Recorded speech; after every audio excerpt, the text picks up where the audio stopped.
Well, hello again. Welcome to Horror in Detail. Today we are going to share Wendigo and cryptids encounter stories. First story. This story was shared by you/James Knightorian. Just had a mini revelation on a past childhood trauma. So, I'm going to start this off with some backstory. I was minding my own business alongside my parents in a nice home in northeast Alabama. I'm not sure exactly when this was, but I was around 7 in age. Anyways, we're sleeping peacefully, and suddenly we are all three awoken by this absolutely terrible growling sound, almost like that of a bear. This wasn't just a normal sound though, it sounded like it was on our front porch.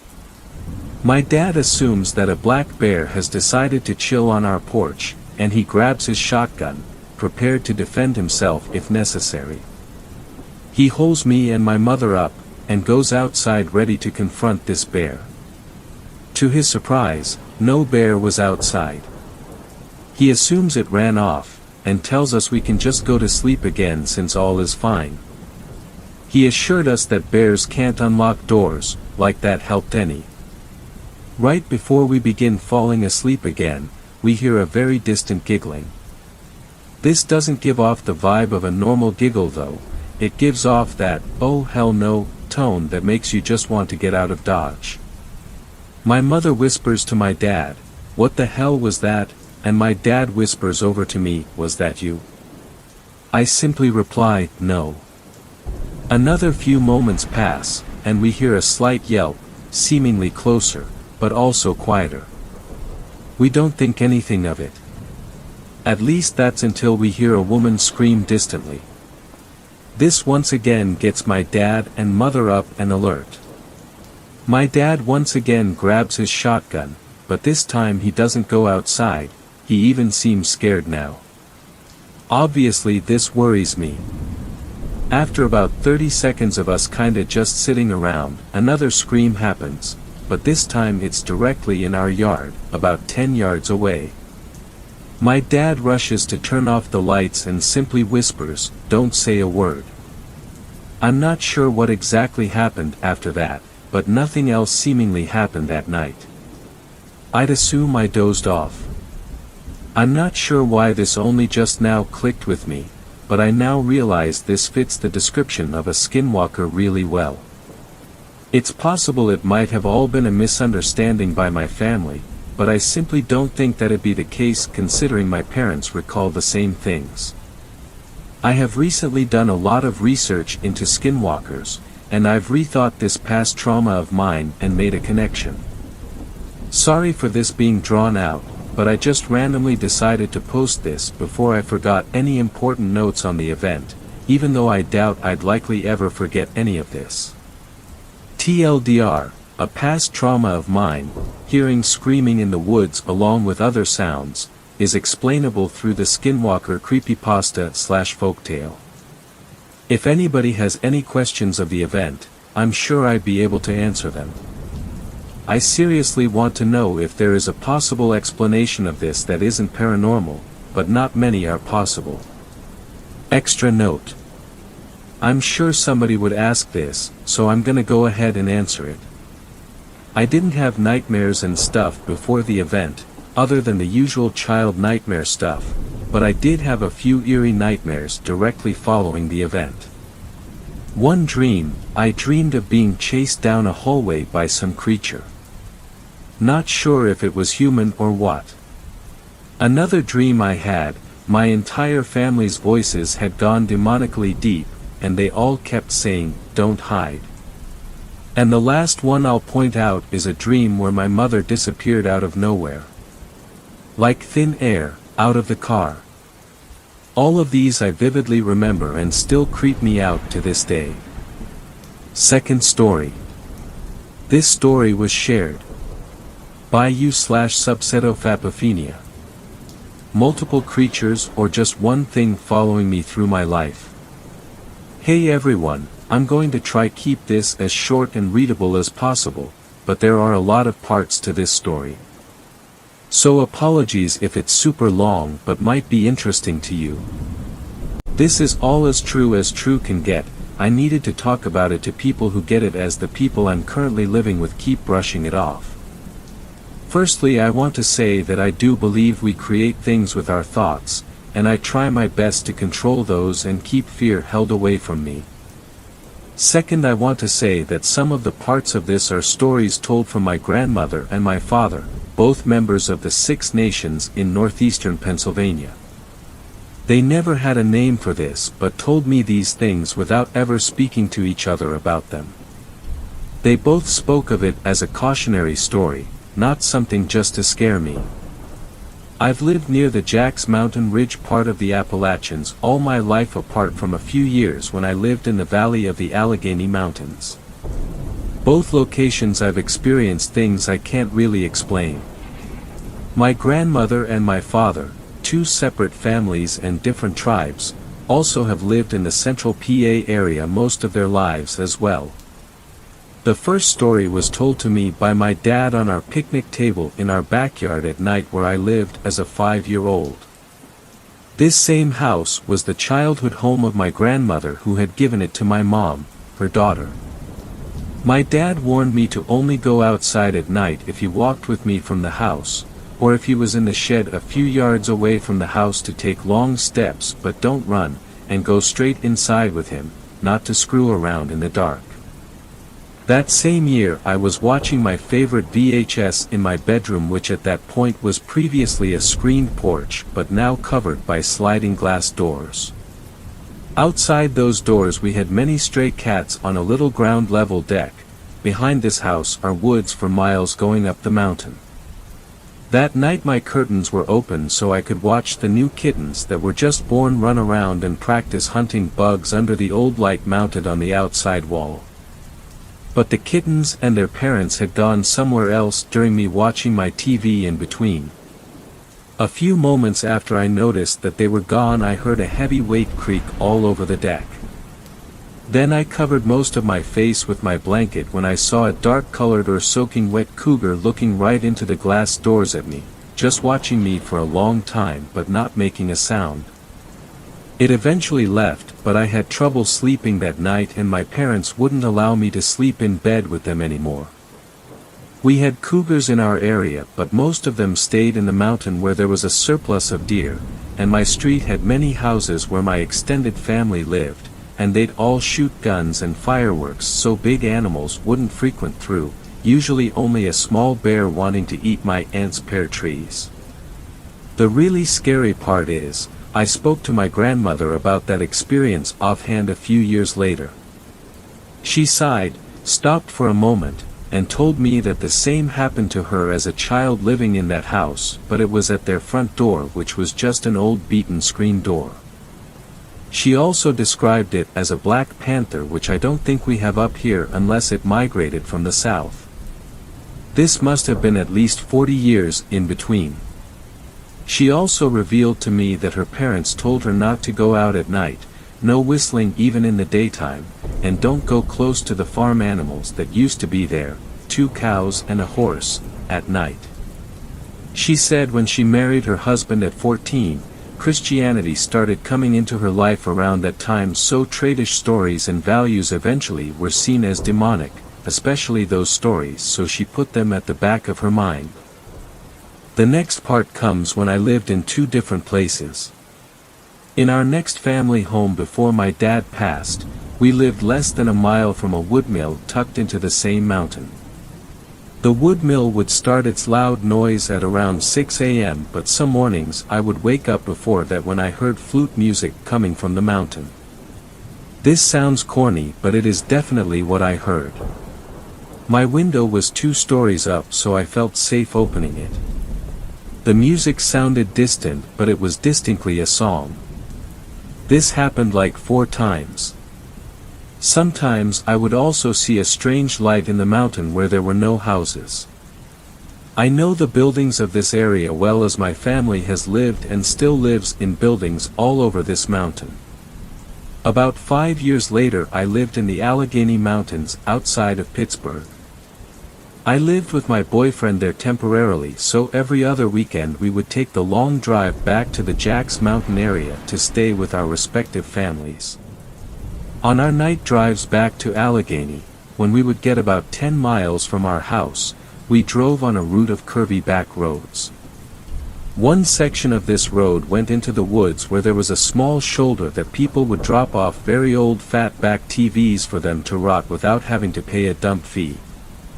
Almost every time we drove past that part at night, there would be a wonky-looking deer standing among the TVs just staring at the car when we drove past. We had laughed about it and named him Tim and just thought he was an outcast deer who made friends with the abandoned TVs. But nowadays I question Tim the deer.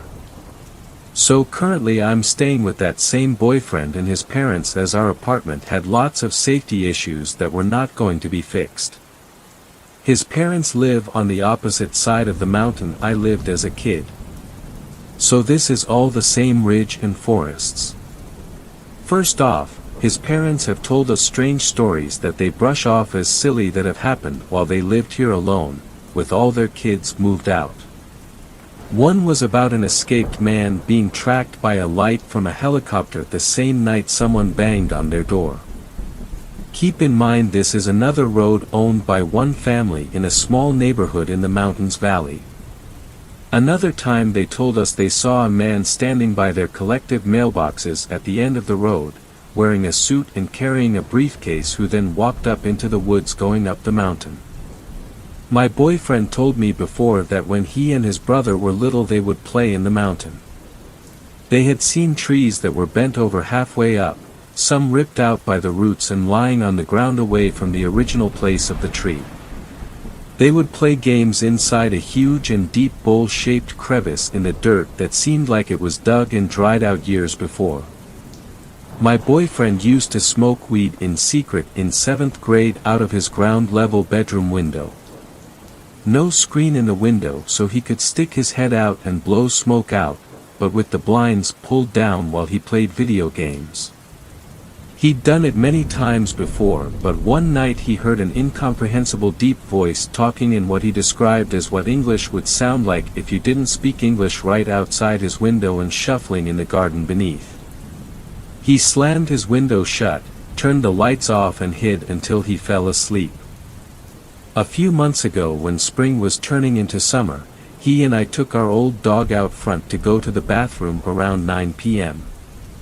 We were right in front of the house, which is catty-cornered from his grandparents', all on a stone road surrounded by grass and trees. We suddenly heard what sounded like 50-plus people laughing hysterically, but also yelling, male and female, and dogs going nuts in the distance probably a mile away behind us. Us and the dog froze. My dog didn't bark, we just stood terrified. The sounds only lasted about 5 seconds and they all stopped at once at the very same second. Then 3 more seconds passed and we still couldn't move until we heard a phlegmy snarl coming from a bush about 20 feet in front of us. We were both in shock that we would hear 2 terrifying sounds we'd never heard before that seemed far away from each other happen so close together. We pulled the dog inside and ran with our stomachs ready to shoot out our asses. A few weeks later I was out in the daytime and heard what sounded like something doing a bad impression of different cat noises coming from the backyard. I didn't bother investigating and just wanted to forget the sound as it sounded unnatural and not like any bird I'd ever encountered. Cut to last night. I work evenings, so I stay up late on weeknights, sometimes until 2 or 3 a.m. Last night I went to take my dog out to pee at around 1:45 a.m. Earlier in the night I took him out at dusk and heard 2 men whistling getting in a truck down the road, and my mind went straight to what my grandma had said about whistling. When I took him out later that night in pitch black, I stand in the doorway with the leash in hand while he goes off the front porch into the yard. Fall is turning into winter now, so I try to stay inside. It's usually fine with just frogs and other night animals making noises. But last night my dog barely walked onto the porch and started barking to the right of the woods in front of the house. Something was coming towards us only about 30 feet away, parting the bushes, and I saw a big flash of cream color before I ripped him inside.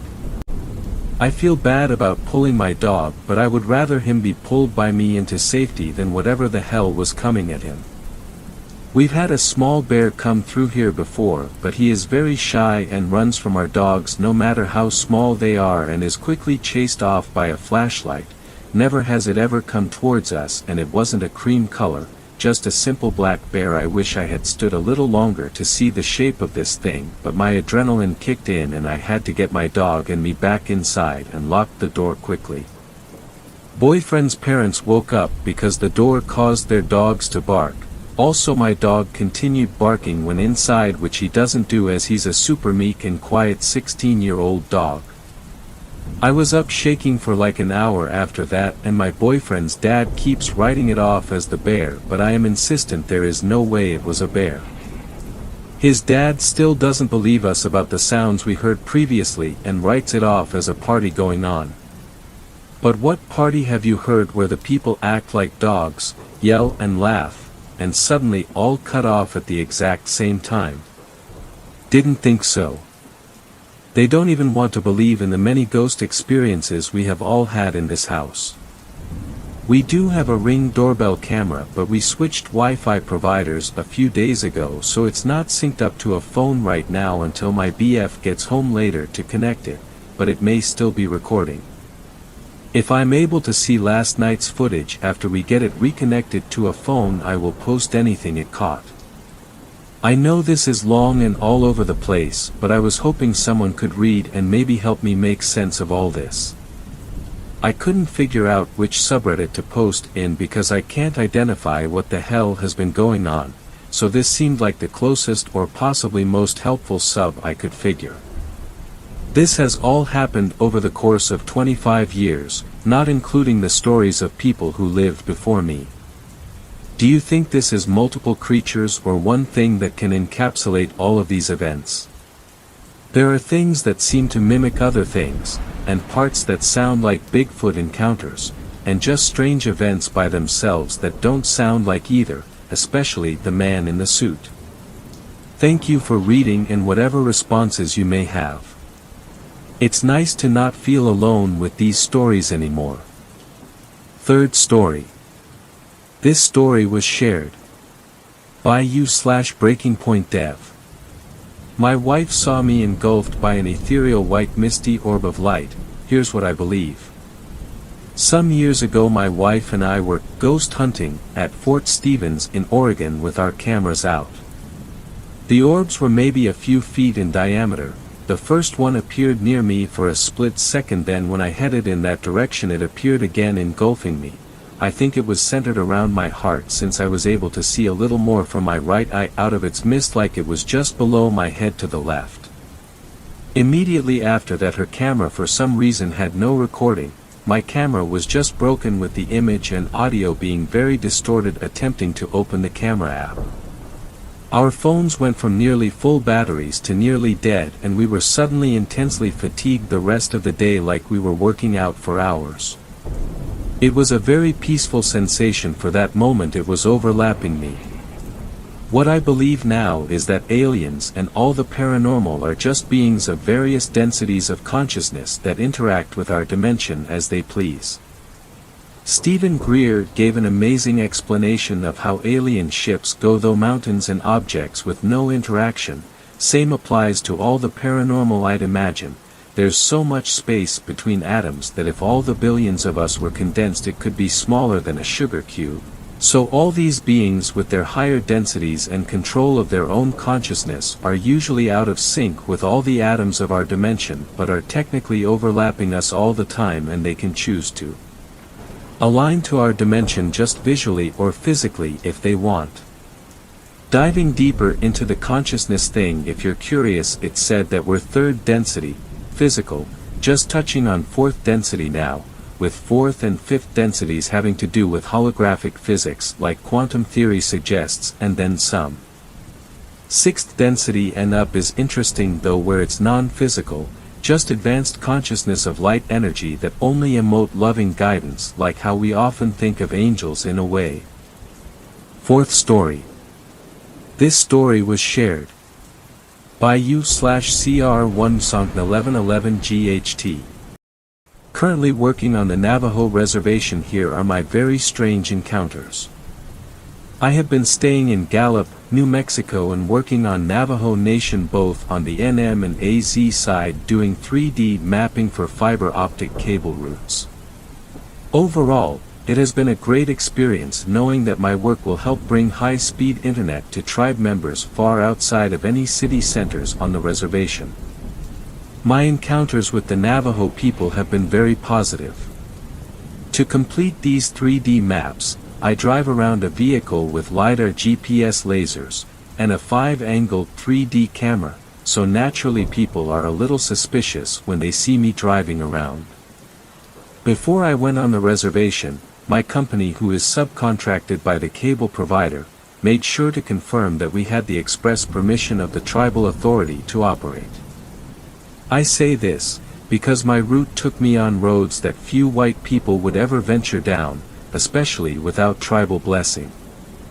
We're talking 6 miles on a 2-track with the nearest highway nowhere in sight.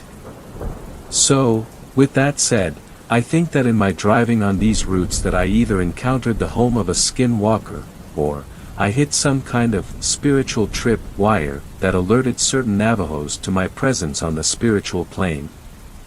The man in the light blue truck. So in Gallup, on my off time, I decide to hike the surrounding areas. First I went to the Metmore trailhead and hiked a small mesa.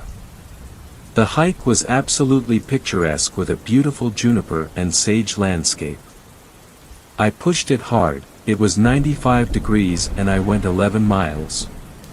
It was worth every bit of the suffering. But the strange this, when I finally got back to my car at the trailhead, a man in a light blue truck pulled up right as I was walking up. Instantly, I caught a bad vibe. I did not undergo my usual post-hike stretch and water dump all over my head on a hot day. Instead, something told me to get in the car and drive, which I did. I thought that this was a strange encounter and that was the end of it. But it wasn't. 2 days later I went to the Hilso trailhead, 15 miles away in the pines. As I pull up to the trailhead, I see the same light blue truck, and the same man, just sitting there, staring out into the distance like he did before. Again, the hairs on the back of my neck went up. I went to the bathroom, and contemplated turning around, but I decided to continue on anyway. I hiked up, thinking the feeling would go away, it did not. It only got worse. Way worse. The entire hike I got the impression that someone or something was following me. It was palpable. A primal sense as if there was a mountain lion ahead of me on the trail. The feeling got so intense on the way back, that I carried my knife with me. I have never felt the need to carry my knife. When I got back the guy was gone. Thank God. But I could not help but come away with the impression that he was checking me out, somehow spiritually. Believe me, I know this isn't the hard evidence you all are looking for, but trust me when I tell you, the eerie vibe was otherworldly. Also, the odds of this guy being at both spots, once when I just ended, and once when I just began the hike, are a little too high for comfort. But there have been other instances. I have had crows follow me around the reservation roads in ways that don't seem to make sense. Once, when I was taking down my gear in Tehachapi, a crow literally seemed to say my name. I looked up and he was on a power pole. He just stared me down. Also, his caws did not sound like a crow's. It was very bizarre. So long story short, while I did not physically encounter a skinwalker, I think I encountered some kind of envoy of dark spiritual forces of the Navajo in that man in the blue truck, and the crows.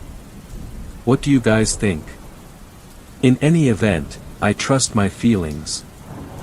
Fifth story. This story was shared by you/TommySticks87. Mimicking cryptid. My story is a little boring, but it just happened to me on Wednesday, so here you go. I was rock climbing with two other guys in Colorado and was belaying one of them when the two of us on the ground heard something weird. The commands we use to communicate that we are safe at the top of a route are, name of guy on the ground, off belay, which prompts the belayer to unclip the rope from his belay device so the climber can pull slack out of the rope. The response to that command is, name of guy at the top of the route, belay off. The climber was approximately 40 meters up on a 50-meter route. I didn't know this at the time.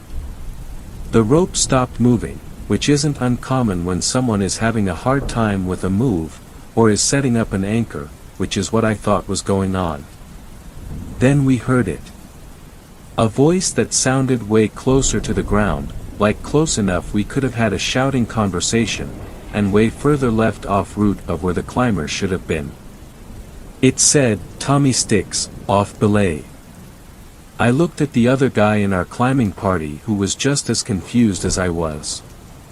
He said to me, what the fuck was that, and we discussed where the climber should be at this time and that we shouldn't be able to hear him that well. The rope still wasn't moving, but I decided to keep him on belay. I figured it would be best to keep him safe and just feed slack through my belay device, in the event that it wasn't him. Turns out it wasn't. A few moments later the rope started moving again, later followed by a faint, syllable counted, Tommy Sticks, off belay, that sounded way more like what it should have. We didn't really think anything of it, but we had been traveling down the wall and hit a few routes without seeing anyone. We also had a friend just a few months ago that burned in on a route when someone took him off belay when he wasn't safe.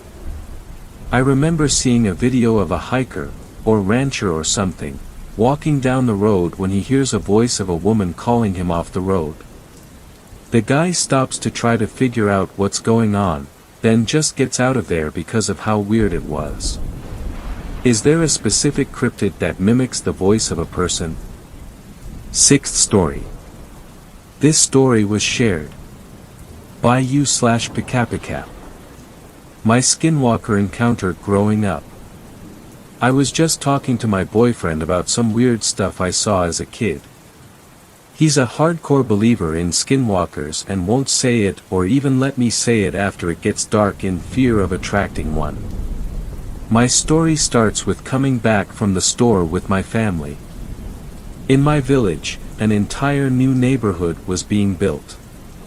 Mind you, I live in an area that used to have a lot of forest around me, which has since been destroyed due to people building houses. There was a dirt/gravel road in the middle of the woods from the main road that led to a shortcut to my house. I was maybe 9 or 10 at the time, and I distinctly remember sitting in the middle seat in the middle row of our family minivan, so I got a clear view in between the driver's seat and passenger seat. I was talking with my younger siblings goofing off, and I looked up to see it crouched on the road.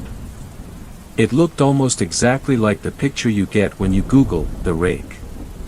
It had pale gray skin, it was freakishly slender, and it had eyes like reflectors.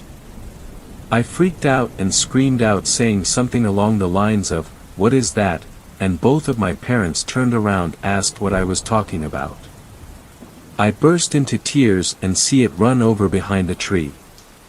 It's so tall. I see it peek from the tree a couple of times and explain what it looked like to my mom while hysterical. My mom didn't believe me at all and got mad at me for trying to scare my siblings. Around that time I used to watch a lot of those ghosts caught on tape type stuff on YouTube, and I'd show my younger siblings, which resulted in many nightmares for them. My dad on the other hand said it was probably just a deer. It looked nothing like a deer. I still remember those eyes. When we passed by the tree I saw it run behind, nothing was there. It was completely dark, I thought I must have imagined it, until my dad told me he saw something too when we got home. He told me he saw something out of the corner of his eye but didn't get a good look since I started screaming, and he turned around to look at me. To this day, it still scares me, and I never walk too close to the woods at night. 7th story. This story was shared by you/Verovan94. Creature on Back Road. If you read my first encounter, or whatever you want to call it, well, this all happened just about 7 kilometers down the road from that. A few years later I was out hunting with a friend when we lost legal light. So we hiked back to the truck and hit the road in his parents' new Ford half-ton, the ones with the sensors all over the vehicle. We had some music playing as we were just heading back towards town again, when the music started acting weird and cutting in and out with static, so me being in the passenger seat, disconnected the Bluetooth and reconnected the phone. Music cleared up and we continued down the road. We got up to the KM board on the road that my previous encounter took place, and I mentioned, "Oh hey, that's the whistle block that we logged a couple years back." Half jokingly, because I couldn't make heads or tails of it. My friend replied, "Griyayat, thanks for that," as I had told him the story before. We continued slowly driving down the road because it gets pretty rough in a couple spots and the road has a few sharp turns and an S-bend. Well, we go about a kilometer further and the music starts screeching and doing what we can only describe as alien noises. So I disconnect the Bluetooth again and my friend says, "Oh, Mom's got a cord in here." So he stops and gets the cord for me. I plug the phone in and play music again. Another kilometer down the road and the phone goes off.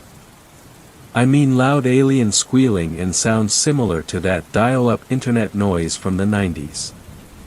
We had started into the S-bend when this was happening, and we shut the music off completely as we are driving still, making the one half of the S-turn, and then we both look up from the music deck/screen and the headlight illuminate a figure standing in the middle of the road.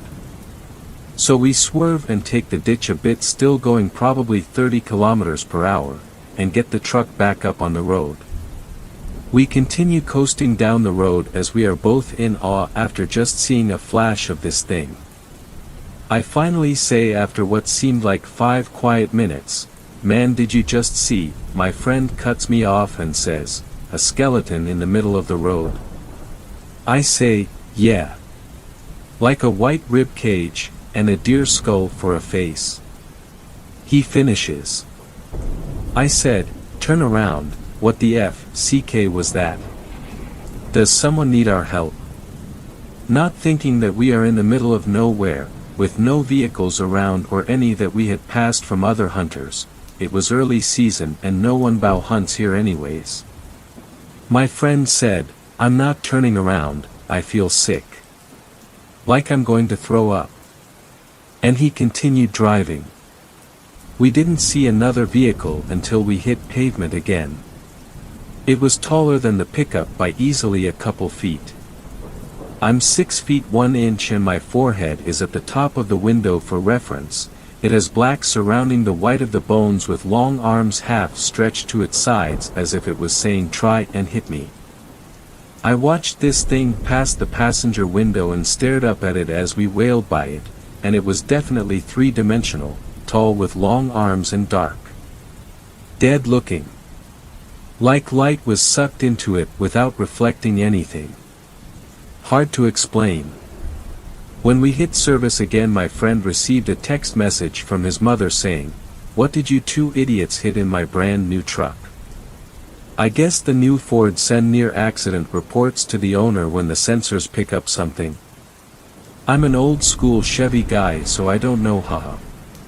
The only thing I can find online that resembles what we both saw is a Wendigo without the antlers. Or the headlights didn't illuminate them anyway. 8th story. This story was shared by you/Kiwasan Criminis. My Arizona encounter. I was driving with my friend to his home in southern Arizona. We had to drive through several reservations, mostly Navajo, to get there, and he warned me that if I saw anyone standing by the side of the road or in the road that I shouldn't look them in the eye or even pay attention. A couple hours into the drive, only me and my friend, who was driving, were awake. I saw a man dressed all in tan leather and wearing a large, wide-brimmed hat standing by the road. I didn't listen to what my friend said and looked at it directly. Every couple of miles, I saw this same man. Always on the road, always looking at me. I got glimpses of his face sometimes, he appeared to have none. Eventually I shut my eyes until we got to his town because I was afraid. I didn't see anything further while we stayed there. We go back to the west just about every year. The last time we went, we spent a night in a town in the mountains where his family had a cabin and we got stuck in the snow. We called a towing company and a single man came to help us out. We talked at length with him, or at least I did. I recall him being native, with long black hair and wearing a tan suit, including an animal skin on his shoulders. No hat like the person I saw on the road. He was very friendly and wanted to eat dinner with us.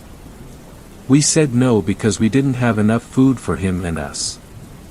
He offered to go buy us food and bring it back. We said no to this also. Recently, my friends and I were talking about this day. They didn't see a native man. They claimed that we were helped by a man with short, blonde hair and a southern accent. That he was wearing snow gear and never asked to eat with us. My friend asked me if I had seen anything unusual somewhere else, and I told him about the man on the road. He told me that I saw a skinwalker and it was following me. I live on the East Coast, so he proposed that it only came looking for me when I was in the area. Since that encounter, I have almost constant dreams about going back to Arizona. What do you make about this encounter?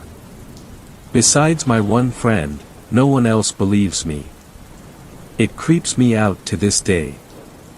I went to Nevada a few weeks ago and had no incidents. We're supposed to go back to Arizona in the winter. I'm a little nervous. 9th story. This story was shared by you/Tolicker85. Skinwalker Encounter. This is a very short story, but I really need to get it out there. I was driving through a narrow road at around 2 in the morning. This was after I finished my late shift as I work at a hospital and a car crash happened and was in need of immediate surgery. Okay, now back to the road. This road was surrounded by trees and I was used to hearing crickets, but this time it was extremely quiet. My immediate thought was a skinwalker because I love spooky stories, but I told myself to stop being ridiculous as I was scaring myself. All of a sudden a terrible smell hit me and I closed all the windows to help with the smell what was before me. At this point all I could think of was skinwalker, but I tried to make sense of this and accept it was probably a dead deer or moose creating the odor. This next part happens very fast, so be ready. As I was going down the road, a hunched wolf was sitting right in front of my headlight. My heart skipped 5 beats, then I remembered all the stories I read. One of my favorites was from Entropic Society and knew this was not a wolf because it was huge. Its legs looked like they were smashed by boulders and reattached. Its head snapped to me on one side and its head was tilted to its right. The thing what made me know is when it stared into my soul as it stood up to be 8 foot tall, its yellow eyes and its human hands slowly crept towards me. I drove to right into that thing and knocked it down barely, with gave me enough time to go through that tiny gap the giant monster left. As I made it through the gap my wing mirrors collapsed in because of how narrow it was. Okay, this bit makes me tremble as I write it down. It started to run faster than my car. I tried to go full throttle, but from ramming into the skinwalker messed up my front part of the car that I was so close to the city I could see the street lights and a few drunkies beside trash. At the last moment it gripped onto the back of my car and its nails penetrated the roof of my ceiling. Now I was just leaving the forest when it jumped off and stared at me through the mirror inside of the car. I made it home and just did not speak to my brother or my sister and went to sleep. The next morning I told this to my brother, who guaranteed I saw a skinwalker. This happened 4 months ago and now I take a route which adds 20 minutes to my drive, but it's better than that cursed route.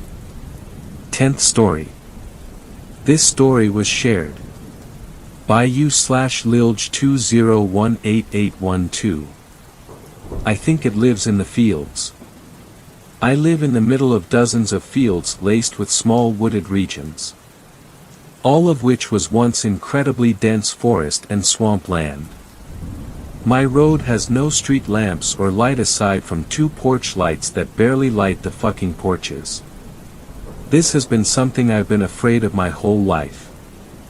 I see a tall figure, bigger than a cornfield at full growth.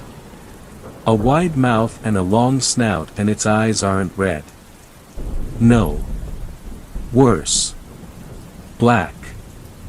I have seen it outside of house on nights when I have left my curtains open. It's got these spinny things jutting from its skin, and its skin is always bleeding. It's sometimes far away, but other times not there at all. I kid you not. This thing is so much of a terror we have never kept dogs outside for long at night. Nor us. The only time we leave the house alone at night is if we are with someone or if it's not a long distance.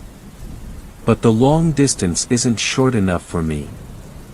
I feel like every time I turn my back to the night it's running at me. I find myself sprinting from my car on late nights. At one point I was with a friend. He and I were talking about life and driving around the country roads where he lived. It's about 2 miles deep into the forested area, and we got to talking about stories. Bad ones. He mentioned he never felt safe leaving his house at night, even to step 5 feet from the door. I told him the same. And that's when he described the tall figure with bony things sticking out of its back and almost no meat at all on its bones. When I asked him whether or not he had seen the eyes, he was silent. He and I do not hang out much anymore, but it sucks less knowing I'm not the only one. My grandmother swears to have seen things on these roads and in these fields. She and the adults used to gather in the living room and talk about happy things, and as it got darker, they got into darker stories. I'll admit I sat outside the living room and eavesdropped. It was terrifying to hear these, but my parents have seen the figure in the cotton fields in mid-October. Seen it move like a diseased dog. To quote my dad, it looked like a piece of dead skin with fucking broken branches as antlers. I have not seen the antlers yet. But I still think what we've seen is a Wendigo. Or maybe more than one Wendigo. 11th story. This story was shared by u/lilj20188812. I think it lives in the fields. I live in the middle of dozens of fields laced with small wooded regions, all of which was once incredibly dense forest and swamp land. My road has no street lamps or light aside from 2 porch lights that barely light the fucking porches. This has been something I've been afraid of my whole life. I see a tall figure, bigger than a cornfield at full growth. A wide mouth and a long snout, and its eyes are not red. No. Worse. Black. I have seen it outside of house on nights when I have left my curtains open. It's got these spinny things jutting from its skin, and its skin is always bleeding. It's sometimes far away, but other times not there at all. I kid you not. This thing is so much of a terror we have never kept dogs outside for long at night. Nor us. The only time we leave the house alone at night is if we are with someone or if it's not a long distance. But the long distance is not short enough for me. I feel like every time I turn my back to the night it's running at me. I find myself sprinting from my car on late nights. At one point I was with a friend. He and I were talking about life and driving around the country roads where he lived. It's about 2 miles deep into the forested area and we got to talking about stories. Bad ones. He mentioned he never felt safe leaving his house at night even to step 5 feet from the door. I told him the same. And that's when he described the tall figure with bony things sticking out of its back and almost no meat at all on its bones. When I asked him whether or not he had seen the eyes, he was silent. He and I do not hang out much anymore, but it sucks less knowing I'm not the only one. My grandmother swears to have seen things on these roads and in these fields.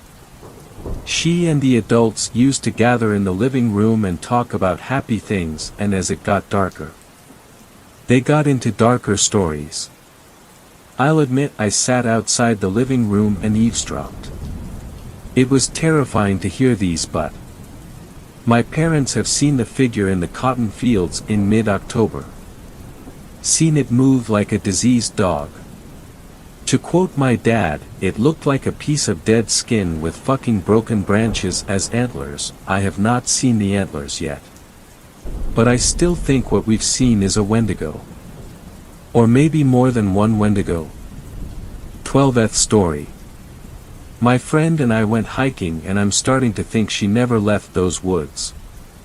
This story was shared by you/Jamfrons, so credits to him. My friend Samantha and I were so excited to take a road trip together to go hiking somewhere further from home. We'd been talking about it since we graduated college a few years back and finally found the time. Well, she always made the time. It was mainly me that had trouble balancing work with anything else. Looking back now, I wish I had spent more of this trip focusing on Sam, the scenery, and being present in the moment. I wish I had been a better friend. Sam was the most excited for our trip. The week before we left, she was texting me about restaurants in the area, stuff to do. She made a Spotify playlist with both of our favorites so we could listen to 7 hours worth of an eclectic mix of classic rock, pop, and black metal, and was marking trailheads we might enjoy on her Google Maps app. I felt bad for putting the trip off for so long. We got to catch up, explore, try cool food. We had a great trip up until our final hike. We're both in decent shape, and since we had the supplies and plenty of daylight, we decided we were going to try a longer, unpaved trail that went around this beautiful lake. It was the last hike of our trip and we decided to take a more difficult and less crowded trail. Initially, it was a wonderful hike. The water was such a surreal shade of blue, and the pine trees and rolling hills were breathtaking. The air was thinner than we were used to, but so refreshing. As we hiked around one bend, I almost ran right into Sam's back. I had been falling behind, focusing on placing my feet in exactly the right locations in the soft dirt so I didn't go sliding down 20 feet to the shore. Sam stood frozen, a deer in front of her blocking the trail. As I approached with my backpack jingling, and breathing heavily, the deer stood for a moment more, tilting its head sideways at me before darting back into the pines. She looked back at me, her face tight. "Did you see that? The deer?" "Yeah, it was pretty magical." She gave a little laugh as she started up again so we could both move on to the section of the trail that had sturdier footing. "No, I mean, something was wrong with that deer. It was way too comfortable around me, and I don't know if you could see or hear it, but it was drooling and making these weird sounds." We continued on in silence after that as we focused on our footing and the scenery, stopping every so often to take pictures. One time, when we were stopped, we heard rustling to our right, higher up on the hill. I got the bear spray out and held onto it. It seemed to be walking parallel to us, roughly matching our pace. It sounded big, too. Eventually the hiking trail rose to meet the higher part of the hill, and I couldn't help but sigh in relief. I'd been so worried I'd roll my ankle and tumble down the mountain, so it was good to have more room so I wasn't walking right on the edge. Back in college I'd sprained my ankle badly but couldn't afford to see a doctor. It healed a bit oddly, and since then my left ankle has been iffy. After a while, I needed to sit for a moment, walking uphill for an hour in addition to the 6,500-foot elevation. I was struggling. Maybe I'm also a bit more out of shape than I had been willing to admit, too. Sam sat with me for a moment but then saw some wildflowers about 10 feet into the woods and left to go take a quick picture. With her gone I felt a sudden chill. Something was watching me. "Sam," I called out nervously as the rustling grew louder and I gripped my container of bear spray tightly. It stepped out of the woods, and it was just a deer. Or, more specifically, it was the deer, the same one that Sam had encountered. Now that she had pointed it out, I could see what she was saying. The deer had no issues approaching me. It was scrawny, walked slowly, but like it had a bit too much to drink, and it was definitely drooling. I jumped up and waved my arms at it. "Go away." I knew it was sick and the poor thing was confused and probably suffering, but it creeped me the hell out. It cocked its head and seemed to be studying me, looking me up and down. It approached me and made some sort of gasping sound. It was opening and closing its mouth in a way which deeply unsettled me for some reason. "Sam!" She came running towards me from the woods, and when I turned back it had gone. "Are you okay? What happened?" The creepy deer was back. "I know it sounds silly, but think it's been following us." I told her how it had been behaving. "Do you think it's rabid?" "Poor baby," she said sympathetically. "Possibly. Or, I wonder if it has CWD. Either way, we should probably let the park rangers know just in case." We had decided we'd stick together, but after a few miles, she ended up ahead of me again. She tends to inch forward to get pictures, whereas I tend to walk past sites, then have regrets and double back to take pictures. I had walked back a bit and was sitting down angling my phone weirdly to try and fit the scene in front of me in the frame when I heard Sam's voice, but I couldn't make out what she was saying. "Hey, I'll be right there," I said, my voice raised slightly, assuming she was talking to me. Then, she screamed. "Sam!" I stood up, and tried to walk as quickly and carefully as possible. Her screaming changed from fear to agony, and it sounded like she was sobbing. I wasn't sure what happened, but I could tell she was scared and likely hurt. I suddenly realized I was still holding our only canister of bear spray. Against my better judgment, I started running as fast as I could, and for a while I was making good time, but then my left foot landed a patch of soft dirt at the edge of the trail, my ankle rolled, and I was falling. I don't remember hitting the ground, but I remember opening my eyes, flat on my back, about 15 feet below where I had been standing. It was also dark outside. We'd started hiking at least 6 to 7 hours before sunset. I tried to stand, but it was a struggle.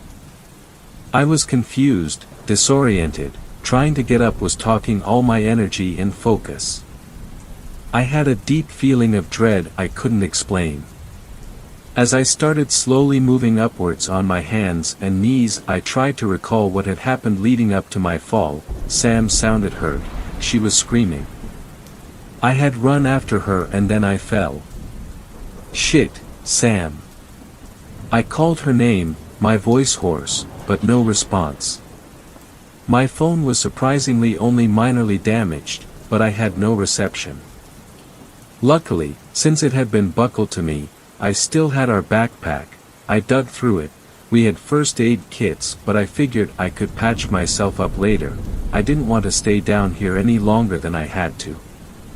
I found my knife, and my headlamp. After about 20 minutes I had slowly, and painfully, ascended back towards where I had fallen from. My hands were raw and I could feel my right knee bleeding through my pants. I was trying to go slowly since I trusted my feet even less now, and dizziness was starting to creep in, but panic and fear drove me forward.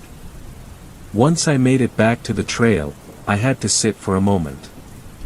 I heard rustling behind me and felt a sudden pang of fear.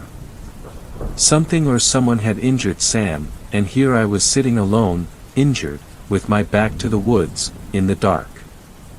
I tried calling her name, in case it was her that I heard, no response. I stood up and started limping as quickly as possible towards the direction that I had last heard her scream. Luckily the ground had evened out, because I could feel myself weaving unsteadily. I knew that something terrible may have happened to her, but kept trying to keep that thought out of my mind. As my calls to her remained unanswered and it became harder to imagine a scenario in which she was okay, I felt my throat tighten and tears roll down my cheeks. I kept looking for her. I knew she wouldn't just leave me here. I think part of me knew then, that she was gone. She would have been searching for me if she was okay, and even if she left to get help, I think they would have found me by then. Somehow, eventually I navigated my way to where I thought she had last been. I was hoping maybe if she was injured, she was okay and just out of it and confused like I was. My foot caught in the mud and I fell. Lights flashed behind my eyelids and I felt overcome with nausea. The light from my headlamp had greatly dimmed, as it was now coated in mud and grime. I heard movement behind me. As the smell hit me, I realized the mud was dirt mixed with blood. I could taste it, mixed with the gritty texture. Leaves covered with what was likely blood stuck to my face and I felt something soft and wet under my shoulder. The rustling behind me became discernible as footsteps. I felt around for my knife, my bear spray, but instead felt something hard, sticky. I was certain I had just found out what happened to Sam and had a good guess at what was about to happen next to me. I felt no urge to get up as the footsteps got closer. I knew I couldn't outrun it. I closed my eyes trying to focus on something, anything else, not knowing if I wanted to see what was coming for me. The footsteps stopped, and I could hear labored breathing coming from above me. I waited, and then as no blows came, I opened my eyes. It was Sam. She stood over me, breathing heavily from her mouth. She was covered in blood. Her shirt and pants were torn, but she was alive. I let out a relieved sob and then could no longer hold back the tears. "Oh my God," I whispered, as I slowly moved to sitting, and then standing. "I thought I had lost you." I pulled her close to me into a hug. She stood motionless, her arms at her side. She stuck to me where her shirt was still a bit wet. Dried blood covered the neck of her shirt, and her midsection. Her hands, and unsettlingly, her mouth, were also smeared with blood. I could still hear her breathing heavily close to my ear. "What happened?" I asked, as I released her. She stared at me, but didn't respond. I figured she was a bit traumatized. Frankly, I wasn't sure how she was up and standing at all after whatever had happened. She was a bit wobbly but otherwise seemed to be able to walk. As we walked towards the car she fell behind me, which made me nervous as I didn't want to let her out of my sight. She kept stopping, staring over her shoulder, while I tried to coax her forward. Eventually, after what felt like forever, we made it back. My ankle was killing me, but I had tried to move as fast as possible. Although the woods were eerily silent, I wanted to get out of there as fast as possible. When we got to her car, I was debating if we should drive ourselves to the hospital, or call 911. I had this feeling of terror that I couldn't shake. I pictured us making it all the way here to the car and then something breaking the windows, attacking us. I decided we needed to leave now. "Do you have your keys? Do you think you can drive?" I asked. She had an old Jeep pickup and was very sensitive about other people driving her baby, plus I wasn't sure I could drive us with my ankle as it was. She said nothing, cocked her head at me. "I know, we look like we've been mauled by a bear." I caught myself and winced, feeling suddenly insensitive. She clearly had been attacked by something or someone. When she said nothing, displayed no emotion or reaction, I cautiously continued, "But I have a bad feeling, I think we need to leave, like right now. I'd rather call for help when we're back on the main road, or just drive straight to the hospital." She remained motionless, staring back into the woods, and I wondered if she lost her keys in whatever struggle she had. Luckily, I had her spare with me. I unlocked the doors and she continued to stand outside. I realized I would need to punish my ankle a bit more because she was far too out of it to drive. I slid in, but she remained motionless. "Sam, get in, please. Something is out here still. Please." She was licking her lips, staring back at me again. In the darkness, her blue eyes looked almost black. I limped back out of the seat and opened her door for her, and had to guide her in. I buckled her in after she made no move to do so for herself. As we drove and headlights of passing cars illuminated the interior, I kept checking on her out of the corner of my eye.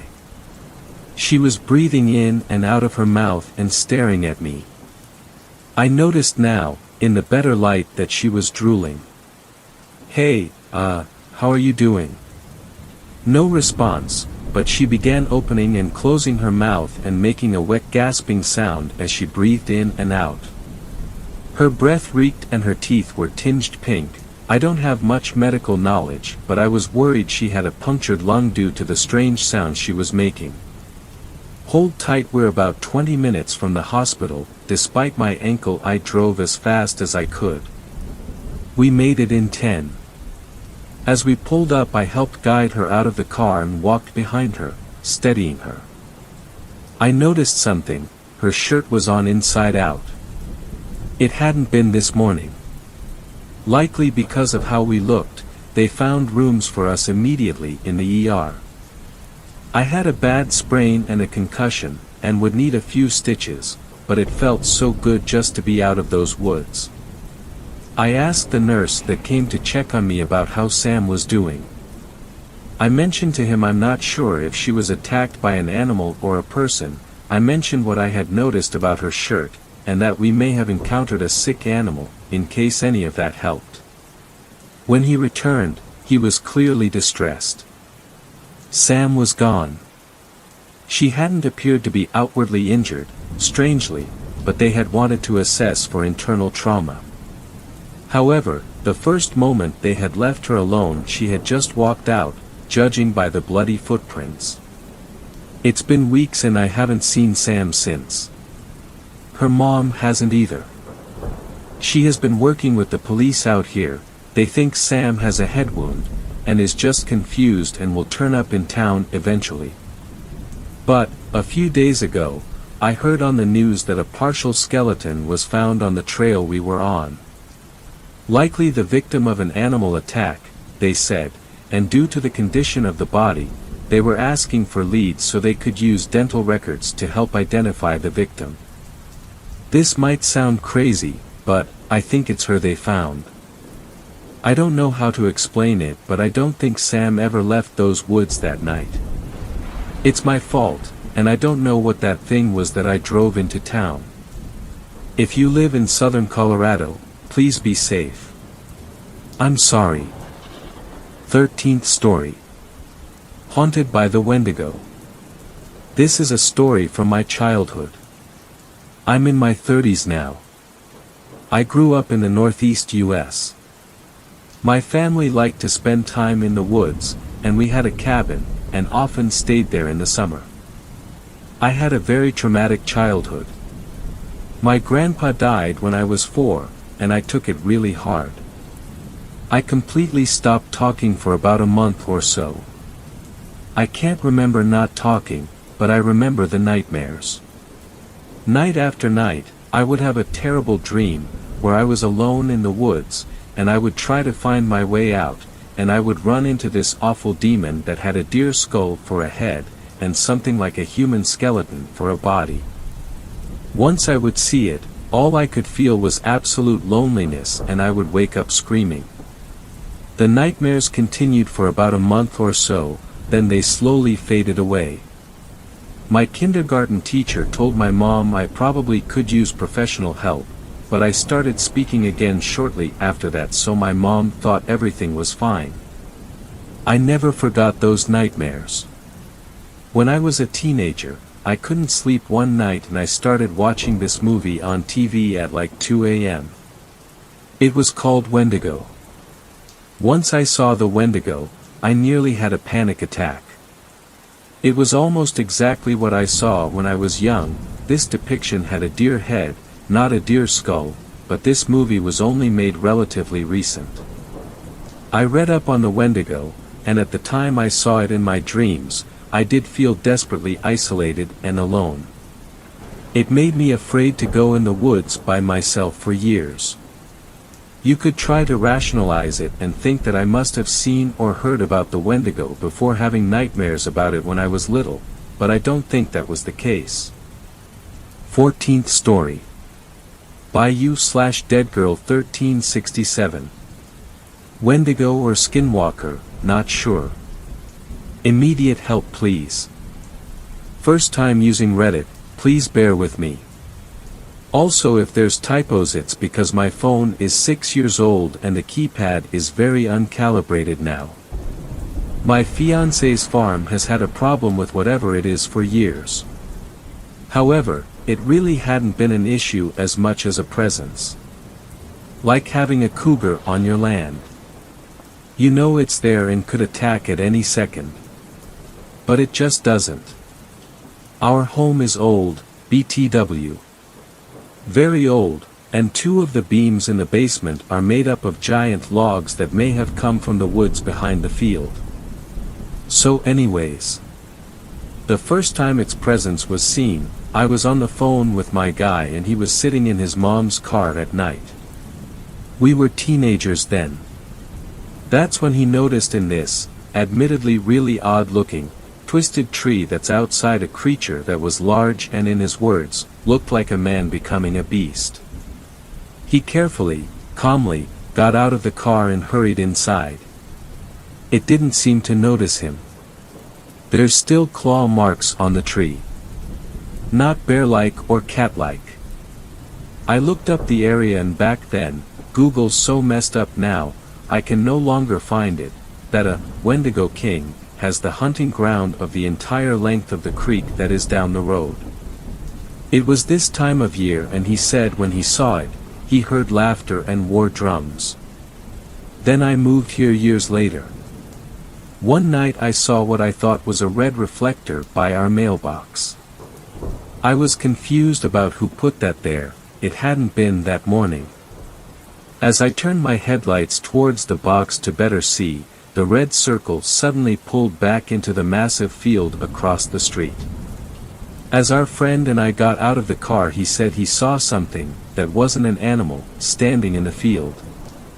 We hurried inside. This was autumn.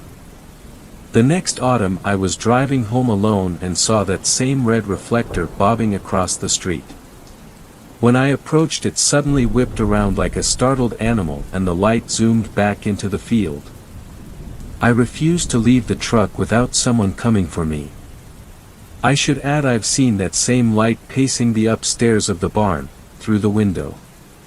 Next time was during the 4th of July and we were having a small party. And had the barn door open. When dusk began I saw it. Giant, maybe as big as a horse. It looked like a man with no hair. Grayish purple, I suppose frostbitten colored, skin. Naked. Incredibly skinny as though it has no organs. A big grin on its face which seemed to be either because its lips were forcibly pulled back over its mouth or perhaps it had no lips or cheeks. Big hands and feet, and no antlers. Walking into the barn like a wolf. Reminded me of something out of Bloodborne. Its eyes were black at the moment. I told my guy and he didn't believe me as I was begging him to help me close the barn. There's openings in the back it could leave from, but the door being open didn't feel right after that. Then his great aunt asked, "Did anyone see that little girl go into the barn?" It's well known by our family that a ghost of a small girl in white roams the farm and is well liked by us. He immediately agreed after that. Then nothing more. Occasionally I feel something reach out for me as I walk around at night, but I've read about W's when I was young and there's many spiritual things about me that seem to keep me safe. Regardless, I carry a buck knife when I travel at night just in case I have to defend myself. But then his mom left. His mom is very unhealthy and gluttonous in every form.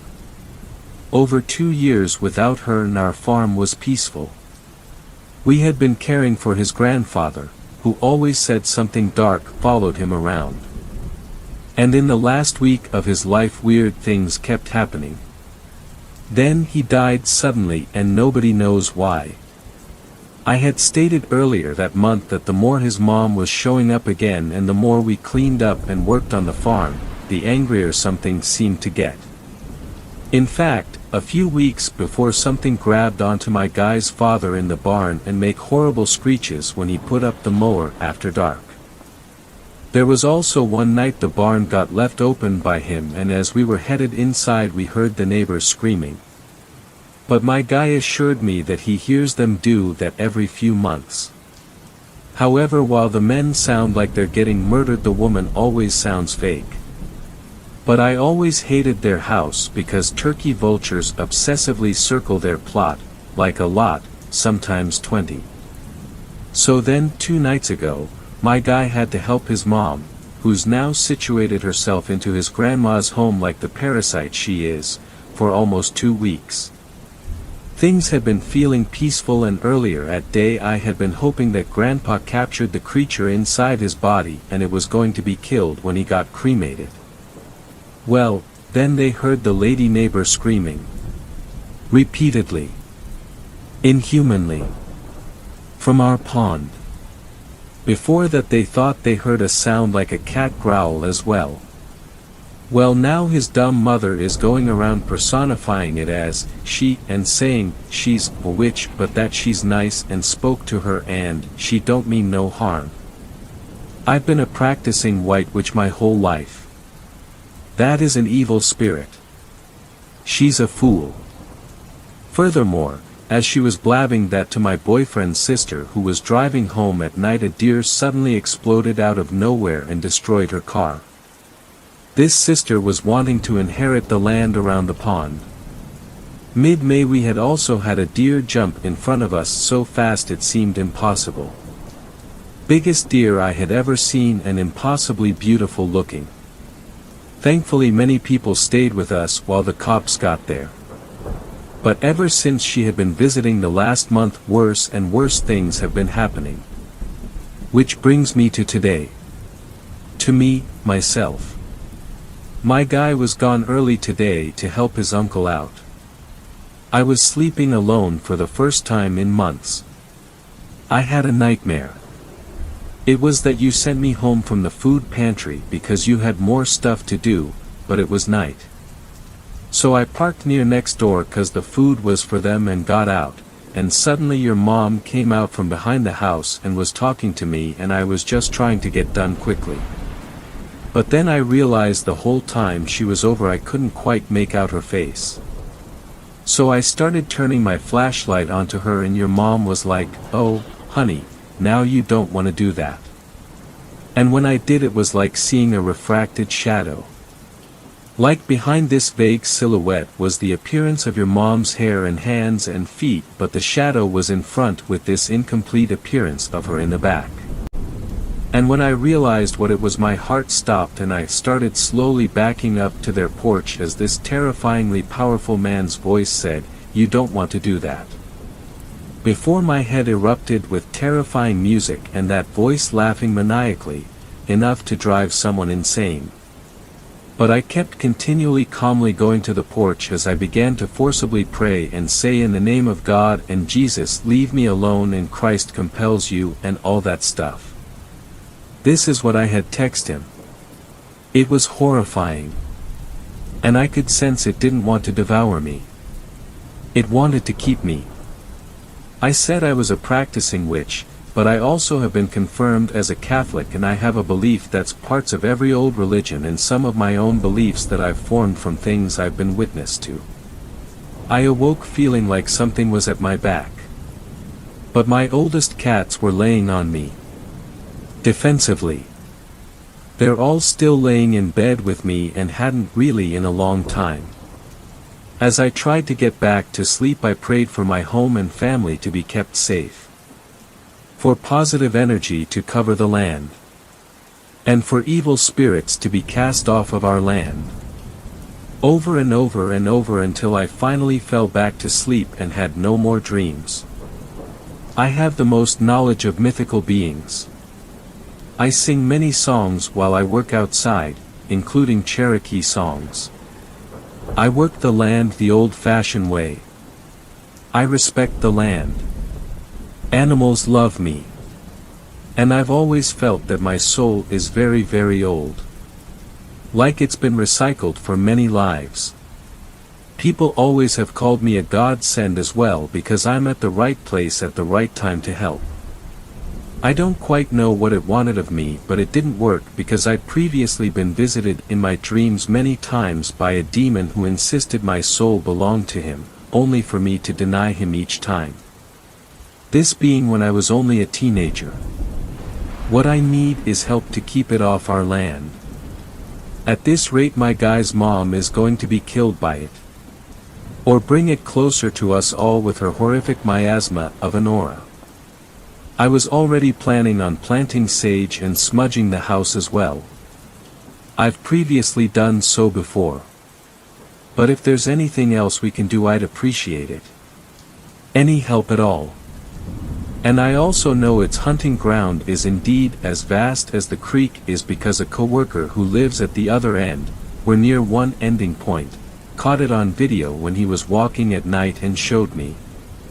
Its eyes looked like the red reflector I kept seeing. It seems to like to rest in our barn. But it's always been that we leave it be and it leaves us be. Please help. I downloaded the app so I can easily check back. Only serious answers, please. I know there are skeptics to many things. I respect everyone's opinions and personal beliefs. But this is very serious. Also, I should add that as far as I know, there are no reservations around here at all. But that his great-grandfather was part Native Americans. Don't know what tribe. Thank you for any assistance.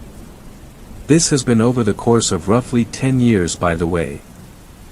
15th story. Possible skinwalker encounter. 2 weeks ago, me and a group of buddies were having a bonfire out in Kuna, Idaho. I was feeling down that night, so I decided to unload my dirt bike and take a little night ride on some trails. I went alone and rode for probably 3 miles from the fire up on a hill. I sat up there for probably 45 minutes and I was 100% alone up there. There was nobody around. From time to time I would hear small laughter really close by. Sounded like 2 to 3 people.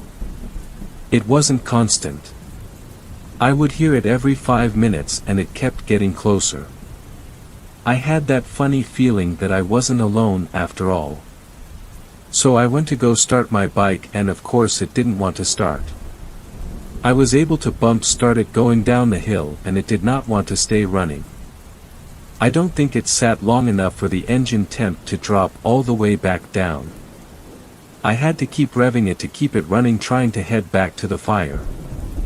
The whole time I was really scared for no reason. I couldn't convince myself to go faster than 5 miles per hour, which was strange because I always haul ass. I have a light bar mounted on my bike, so I was able to see just fine. At first, riding back, I thought I seen shadow figures in the corner of my eyes, but they would disappear. I made it back safe and nothing else happened, but I knew there was something out there that night. I didn't think much of it until I heard my buddies talking about skinwalker stories in that same area. People tell me I got extremely lucky that night.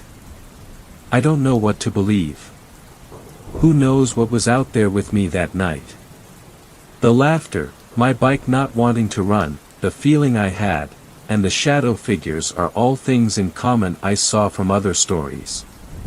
It was a strange night. If anyone on here is from Kuna, Idaho and knows anything about skinwalker encounters out there, feel free to reach out. Thanks a lot for watching the video till the end. Subscribe to our channel Horror in Detail. Drop your opinions/suggestions in the comments section, and like the video as it helps with the YouTube algorithm.